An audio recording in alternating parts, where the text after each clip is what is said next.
Hi everyone, thank you for joining us to talk through optimizing your donation pages to drive conversions. My name's Marie. I am the Senior Digital Partnerships and North American Country Manager here at the Fundraising, and I'm joined by Mike, who's our Chief Creative Officer and co-founder of Fundraising.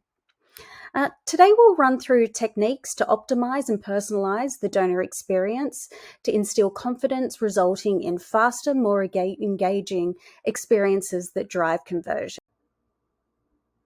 So here's an overview of what we'll cover. We'll look at what optimization is and why it's important. Mike will then take us through the best practices for design and content. We'll show you how to use a donor's impact to connect them to your cause. Next, we'll look at optimizing mobile giving. And finally, we'll look at taking your optimization strategies to the next level. So what is optimization? Put simply, it's driving a user to act by providing them with the best experience possible. This is done by understanding what drives, stops, and persuades a donor to donate. This is important as your online giving growth is directly related to your donation page. These pages are the bedrock of all digital fundraising portfolios and are likely the first impression your potential donor will experience when visiting your site.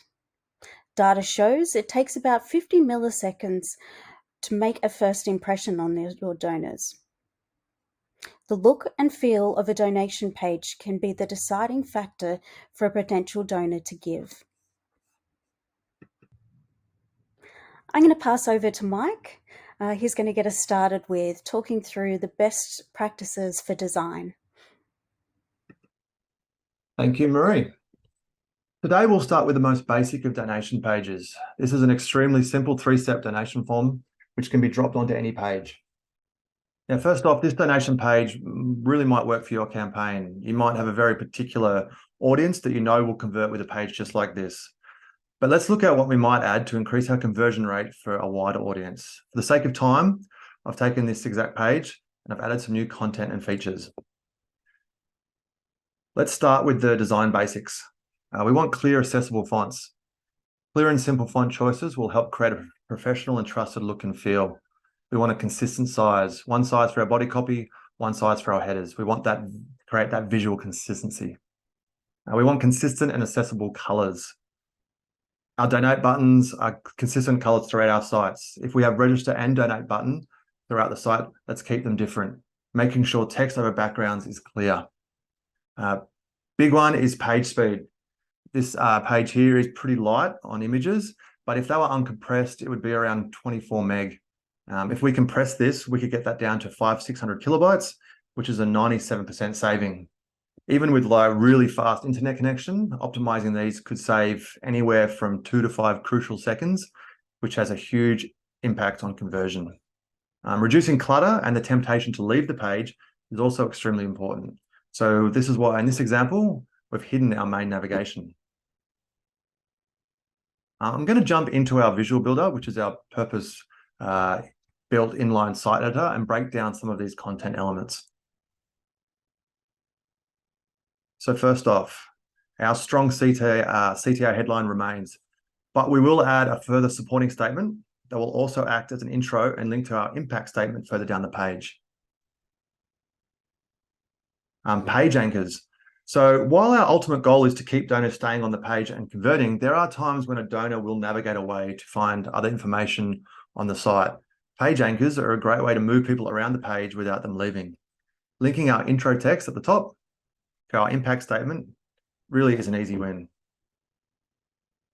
Charity info. Consider users that may know very little about your charity and may have landed on the page without having seen anything else on your site. FAQs. Address common questions like what percentage goes to the charity? Is the donation tax deductible? Social recognition. Consider including a donation ticker to display previous donations or donors, which will add an element of social proof and make the page really feel alive and dynamic. If we look at our form itself, we want a real simple checkout process. We want to keep our steps really concise and really simple. Don't include information that you don't need. Don't ask the user for information you don't require. Include trust badges, which demonstrates that the page is secure. On this example, we'll add multiple dollar amounts with images and text and a most popular donation amount. If possible, consider linking the suggested donation amounts to a specific tangible outcome or impact. If we just have a look at the front end here, you can see our dollar handles, donation amounts have images and text. Don't set and forget though, use data to track the most popular donation amounts and adjust gift amounts. I'm just going to go jump back into our Visual Builder. Consider turning on or off to test as well. Things like progress bars. These are very easy to turn on or off for us. So consider just making variations to test. We'd only probably turn on our progress bar if we have a significant amount of donations. Regular giving in here, we would turn on our frequency to monthly. And by combining these simple elements and settings, we can really easily create multiple versions of this page to test. You'll quickly see what elements really resonate with your audience and what drives fundraising results. Now we have our content set up. Let's look at our mobile design. So we're going to switch to our mobile view and take a look. Other than common sense responsive design, what other design elements should you choose to implement in your mobile first design? Firstly, prioritization. Mobile screens are limited to the available display space. So this means you must design using prioritization. Which elements are of utmost importance for users to see? If there are CTA buttons, how easy is it for them to see them on mobile? Make your copy and other content parts easily readable and accessible. A mobile screen is much less forgiving on distracting visual elements. Modern smartphones are powerful and a big part of your audience will have access to a good internet connection. However, you still want to make sure that your site loads as fast as possible with the right content. This makes taking away excess clutter one of the best design strategies. Removing all of that visual clutter won't only make your website easier to use on mobile, it can also help visitors focus on the elements that are actually important. This includes CTAs, forms, vital information, and other real key elements. We want to be selective about what we show and make prominent on our mobile design. Encouraging someone to spend enough time on your page to buy into your content and convert, while absorbing the right amount of information about your nonprofit is really a balancing act. Further, the amount of content can also depend on the campaign type. But let's look at some of our basic real estate. Firstly, we can see we've added a CTA button to the mobile layout, the top, to anchor people down to the form. We've also made sure it's full width. And secondly, we've moved our intro text to below our form. So you can see here, we've moved our intro text below our form. Actually, let's do that now. So if we go back into our desktop, we're going to grab this intro text and we're going to copy this and we're going to put it below our form. And then we're going to make this intro text only viewable on mobile.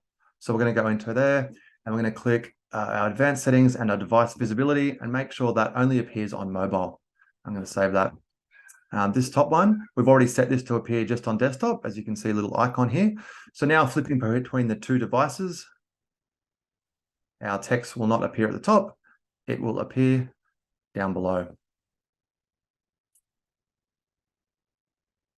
Placement of your call to action buttons on your site can have a real big impact on this conversion.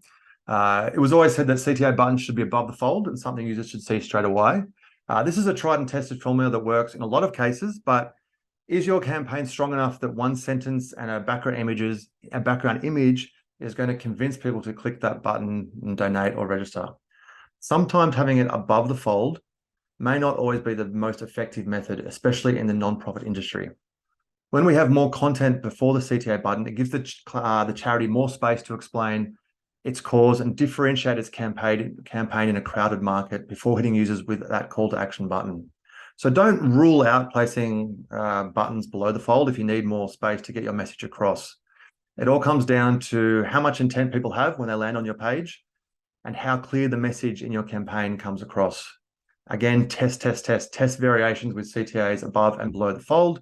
You might be surprised about some of the results.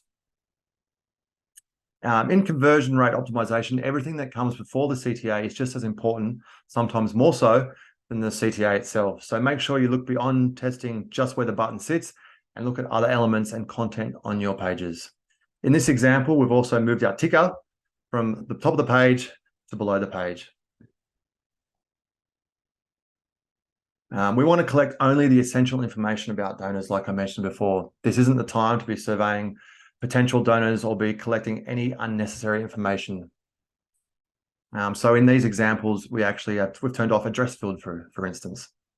And we've also made sure our digital wallets are turned on.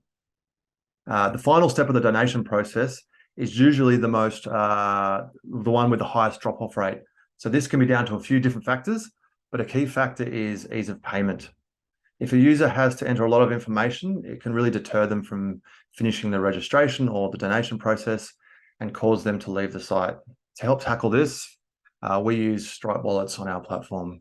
We integrate things like Apple Pay, Google Pay, direct debit, transfers to really help boost that conversion. The confirmation page, let's look at this. The confirmation page is also another easy opportunity to drive social reach, personalized messaging, and emotive content like a video thank you message, and even upsell further support like joining an event, purchasing merchandise, regular and corporate giving. For more advanced control, let's take a look at pearls. So what is a pearl? A pearl is a personalized URL. So this allows us to populate a page with details such as first name, last name, donation amount, and other specific content within the page or form to personalize that experience further for a supporter. Pearls can utilize the rich data stored in your CRM, collected from previous interactions with a donor, and show specific content based on a donor's area of interest, for instance. Historical data can also be used to see if there are patterns in the supporter's gifts. And based on this, set the most appropriate set of dollar handles and pre-select an amount that suits their giving pattern. So in this example, you can see we've personalized things like the name, the default donation amount, the area of interest they might be resonate with, and other content on the page. Abandoned carts. Let's have a look at that. So we have the ability to target the screen when someone abandons their donation flow. So for instance, if someone's making a donation on a fundraising page or a generic donation page and they navigate away, you can serve up a little message asking them if they'd like to come back and donate. Just that little nudge. It all helps. And that wraps it up. Hopefully that gives some quick on-site demonstration to donation conversions. Any questions, please reach out. Thank you very much and happy fundraising.